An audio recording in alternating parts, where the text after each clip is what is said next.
ఈరోజు మనం చర్చించుకోబోయే జీవన సమస్య సాధారణ జ్వరం. సగటు మనిషికి మనం తీసుకున్నట్లయితే ఎప్పుడొకప్పుడు ఈ జ్వరం అనేది సాధారణంగా వస్తూనే ఉంటుంది. అసలు ఈ జ్వరం రావడానికి కారణాలు ఏమిటంటారు?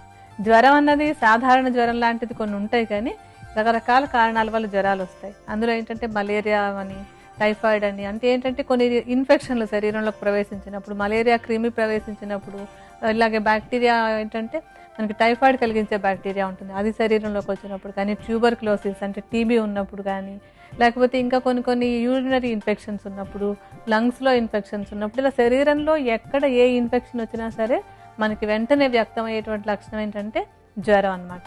అందుకని ఒక జ్వరం వచ్చినప్పుడు అది మామూలు జ్వరమా, ఇంకేదైనా కారణం వల్ల వచ్చిందా అన్నది తెలుసుకుని మేము వైద్యం చేయాల్సి వస్తుంది అనమాట.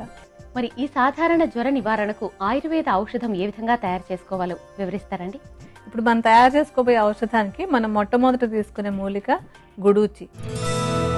ఈ గుడూచి ఏంటంటే తీగ మొత్తాన్ని, ఆకులు కాండం అంతటిని కూడా ఔషధంగా వాడుకోవచ్చు. దీన్ని మొత్తాన్ని నీడలో ఆరబెట్టి దాన్ని చూర్ణం చేసుకోవాలన్నమాట. ఈ చూర్ణాన్ని, ఈ ఔషధం తయారు చేసుకుందుకు మనకి సుమారుగా ఒక 50 గ్రాముల పరిమాణంలో తీసుకోవాలి. ఇప్పుడు మనం ఒక పూట ఔషధానికి ఎంత కావాలో అంత చూర్ణం తీసుకుందాం.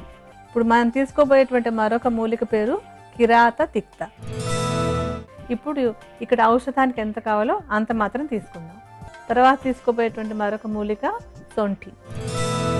ఇప్పుడు మనం ఒక పూట ఔషధానికి ఎంత కావాలో అంత పరిమాణంలో తీసుకుందాం. తర్వాత తీసుకోబోయేటువంటి మరొక మూలిక రక్త చందనం.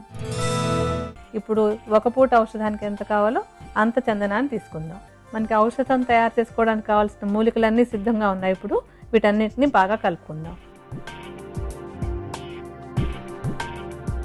ఇలా సిద్ధంగా ఉన్నటువంటి ఔషధాన్ని సుమారుగా, అంటే వయసును బట్టి అర చెంచా నుంచి చెంచాడు వరకు ఔషధాన్ని తీసుకోవాలి.